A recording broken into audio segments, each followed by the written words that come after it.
think everybody understands what we have tried to build. Pulse has actually been in the market for a couple of years now. We built it upon the framework that is now known as the Accellos One platform, where all of our products are migrating, and I'm going to spend a minute or so just on the platform and where it's at, as well as Pulse, because I think it's important to understand the technological framework that this product is built upon and then the value we think it drives back to each of your businesses.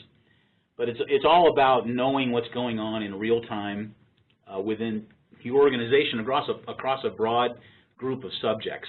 Oftentimes you'll find in warehouse products in particular, there'll be a few warehouse metrics that are capable of being pulled, but nothing that kind of crosses the boundary between the warehouse and transportation and your ERP and so on and so forth. And what we've tried to build with Pulse is a solution that can drive value in the form of alerts and key performance indicators across a broader group of underlying assets, if you will, so that at a single glance you've got one version of the truth that you can have access to help you make informed decisions about what goes on within the day-to-day operations.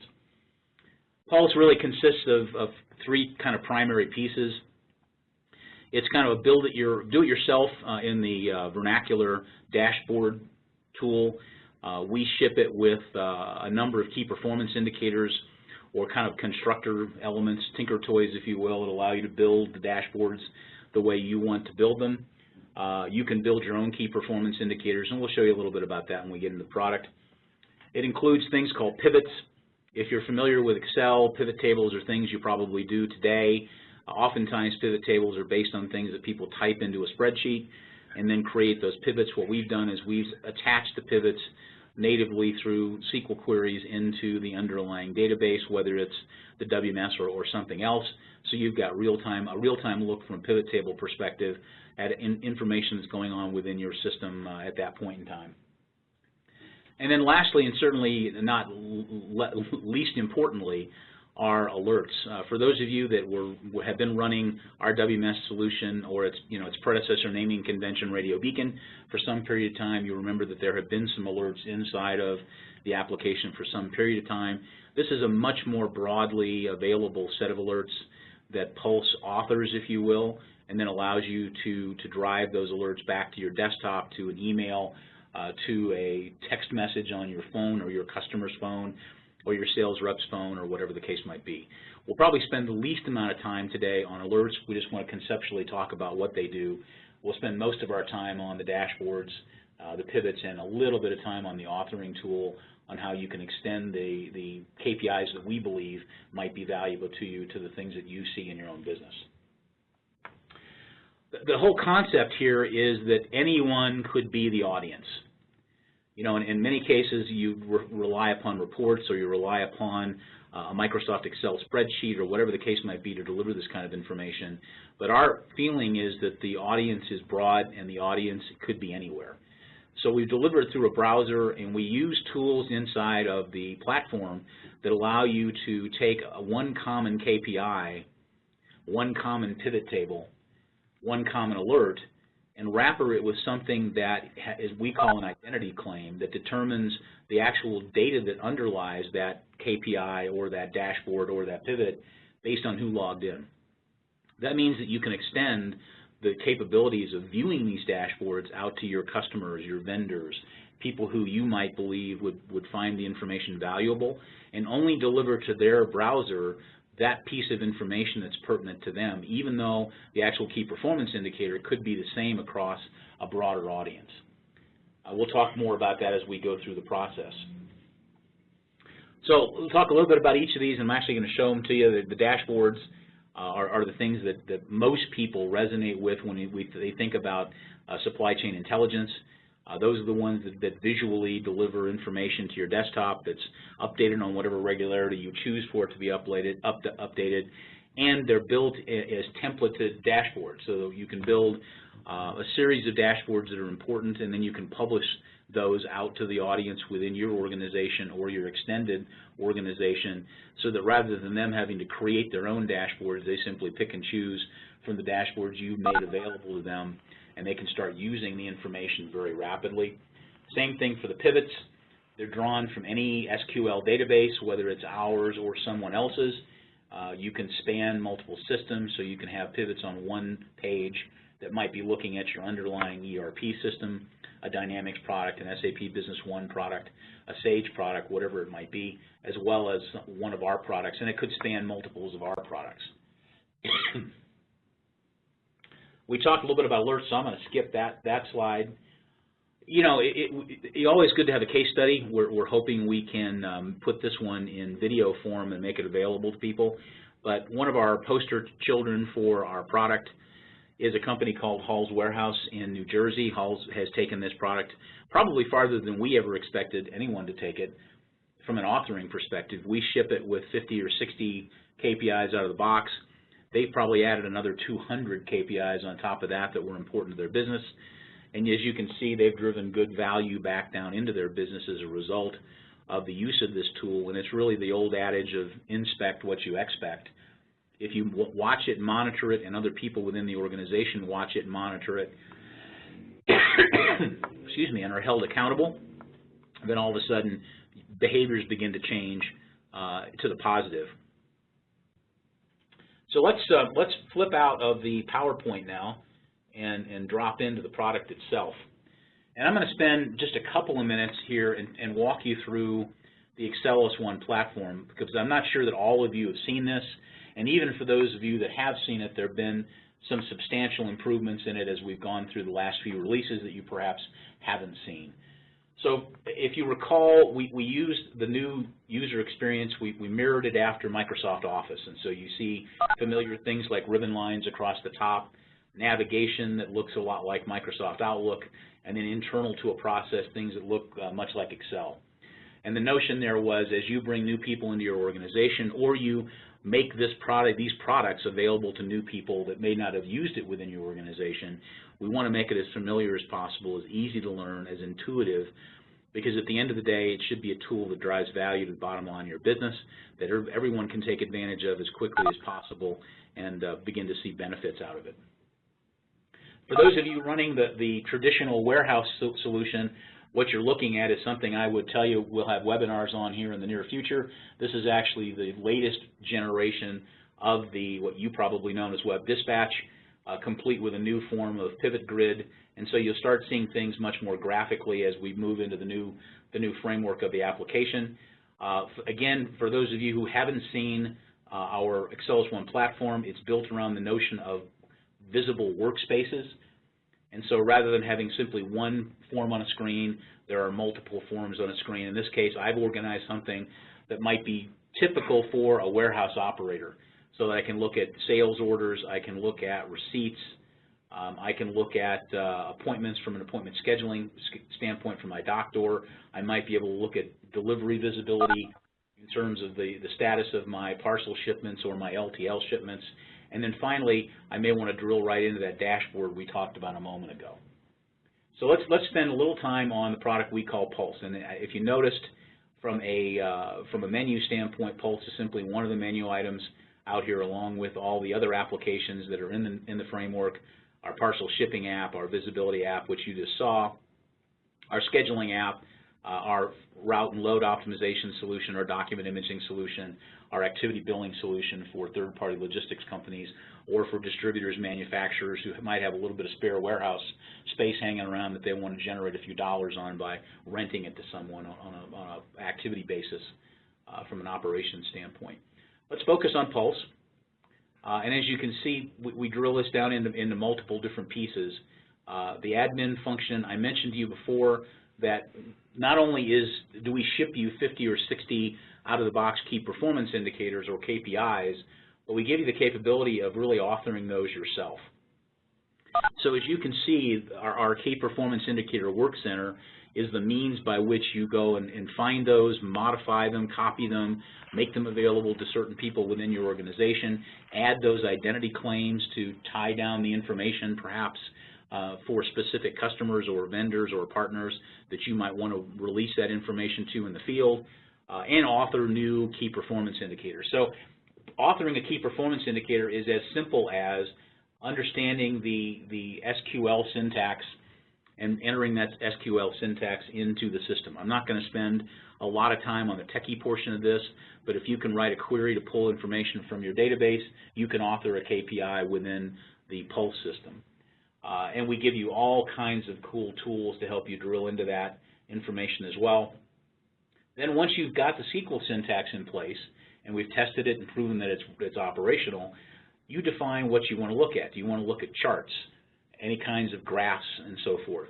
Do you want to look at grids, things that come back that look more like a spreadsheet? Do you want to look at things in gauge format? So we support 3 different styles of dashboard element, either a chart, and there's an extensive palette in terms of types of charts, a grid, a spreadsheet that you can export information right from that grid into Excel, or a comma-separated value file, or a gauge, and then you can set the high, low, medium kinds of indicators in those gauges so that at a glance you can determine the health of that particular key performance indicator within your business, as well as, again, extend that out to the people in your audience. You can see now I've generated a workspace here called Dashboard, set it up. I've got multiple tabs inside that workspace.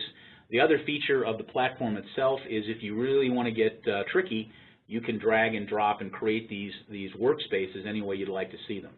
And so I could have multiple dashboards side by side. You could prefer to have those dashboards perhaps at bottom and top, or like I had in the beginning, you can simply stack them in here on tabs throughout. Once you've got those set up the way you'd like them, you can persist them. You can share them out to other people within your organization. Certainly that's how you would define dashboards that you wanted to deliver to your outside audience. And so what you fundamentally have available to you is this rich development environment to build KPIs, utilize the KPIs that we already have built for you, establish the kinds of dashboards that make sense for you across one product or many, and then publish those out both to your internal audience and to a potential external audience in a way that's meaningful for them, so that all they really have to do is log into your system and off to the races they go. Now what we're looking at here is we're looking at operational information coming out of the WMS. So I'm looking at picked lines by month, received lines by month.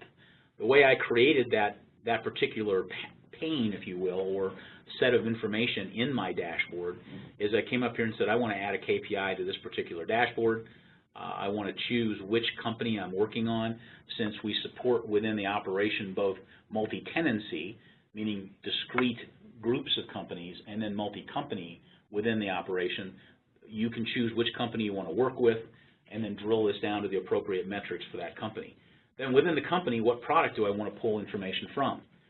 Is it our scheduling app, our shipping app, our EDI solution, or the warehouse product? Once we're within the warehouse, let's think about where I want to pull information from. So let's look at some more picking KPIs, and then within picking, I've got a group of additional KPIs to look at here. So if I looked at damaged products by month, clicked over to my general information, I get a default title, but I can change that title to choose whether I want to see a chart or a grid. Now I mentioned when we went through the setup, you could choose chart, grid, or gauge. You actually can choose all of them if you chose to do so, and if the data underlying them was appropriate both for a chart, a grid, and a gauge. But certainly you can pick and choose which ones you'd like. You notice this refresh interval gives you the chance to have them be real-time analytics. In many cases, when you look at business intelligence or supply chain intelligence, it's historical data. I'm looking at something that occurred yesterday, the day before, a week before, a month before, last year, and I'm comparing this month to last month, those kinds of things. We believe there are really two kinds. There's strategic and tactical analytics. Strategic analytics are those that look over time to give me some indication of the health of my business today compared to where it was at some time period previously. A tactical analytic is something that's measuring things at this moment in time. I need to take action today based on something where I've got a late appointment, where I've got something in terms of a threshold of number of orders to be shipped today. And when I reach that threshold, I may want to see it in a gauge. I may want that to be one of those alerts that we talked about before to trigger something going to the warehouse manager's cell phone that says you've now reached 20 orders that have to be picked within the next hour to meet an arriving truck that's going to pick all those things up, get on it, get down to the warehouse, make sure that gets done. All of that starts with the key performance indicators we've talked about before, and what this refresh interval simply does on the screen is decide whether I'm looking at historic information, in which case I'm not refreshing it, or if I'm looking at tactical information like those late appointments, where I want to refresh it on some interval, every 5 minutes, 10 minutes, 30 seconds, whatever you choose to do, in which case that happens automatically for you.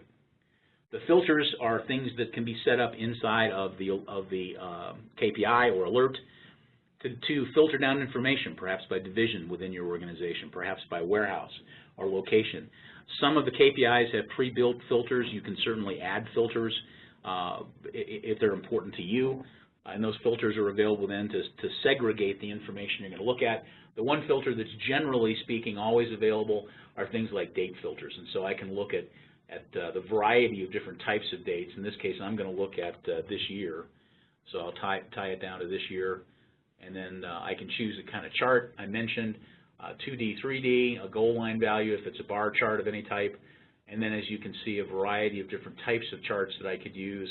I always like these bubble charts, so we'll use one from a bubble chart perspective. And I have one bubble, so that's pretty cool. What you can do now inside here is reorganize these the way that makes sense to you. You can actually enlarge one at the expense of the other, toggle them back and forth if you choose to. And many of our customers have asked us for the ability to do that kind of automagically, so to speak. So if I go over and look at shipment management, I'm looking at warehouse management information here. I'm looking at all the shipment metrics in terms of packages by day, volume by region, cost by carrier, cost by pound, so on and so forth for individual carriers. Similar information coming from a different data structure inside the same dashboard structure, could be inside the same actual dashboard if you chose to do so. But what our customers have asked us for is, hey, I want to put a 50-inch TV out in the warehouse. Because once again, if you think about this, inspect what I expect, make that information available to the right people, and then hold them accountable to keeping the metrics where you want them to be. Visibility is a great part of that. So if I put this out in the warehouse, and I say, let's start this in Marquee Mode, I want to refresh it every 5 seconds, and I don't necessarily, for this purposes of this demo, I don't want to refresh the actual underlying information. I'm just going to rotate this thing through so that you all have an idea of how it works. Now picture that as a 50-inch TV out in your warehouse, and what this is doing is simply rotating through the metrics so that on a day-in, day-out basis, people can see how they're doing within the operation. And then once I'm done with that, I can simply come down here and stop the marquee and refresh it back to the way I had it before, if that's what I choose to do.